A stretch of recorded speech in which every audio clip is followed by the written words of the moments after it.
Try to imagine yourself in this situation.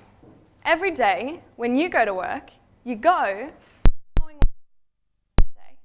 You wait until you're called upon to go out into the field with little or no information about who or what you might see. And when you arrive at your destination, you realise you're on the scene of disaster and great human suffering, but you're armed only with a camera. If the idea of working under such circumstances makes you feel a little uncomfortable, you're not alone. We know that exposure to traumatic events can result in a range of psychological disorders, and these effects are magnified when the trauma is unexpected. But for camera operators filming for television news, this scenario is a daily reality because news requires footage of crime, violence, and tragedy within society. And studies have shown that this kind of footage in the news can cause depression, anxiety, and even trauma reactions in viewers.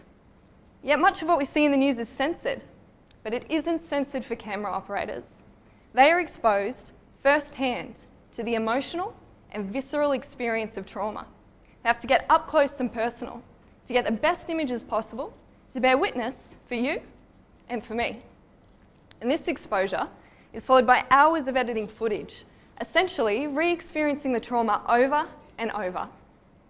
So my thesis aims to take the camera operator out from behind the lens and put the focus on them. I'll use a range of methods, including interview and questionnaire, to establish the kind of traumatic events camera operators are exposed to, how they cope with trauma, and what impact this exposure has on the way they view the world.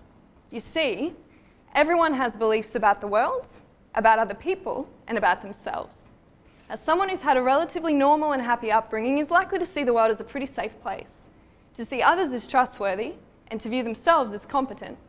But research has shown that exposure to trauma has the power to change an individual's world beliefs from being positive to negative. They start to see the world as unpredictable, other people as untrustworthy, and themselves as worthless and incompetent. Now, this is a crucial area of research because we know that people who hold negative world beliefs are more likely to experience psychological distress. I plan to use my research findings to inform journalism industry practices and to develop a trauma-informed curriculum for production students to enhance their psychological well-being and their coping strategies so that they can go out into the field equipped not only with a camera, but with knowledge and confidence. Thank you.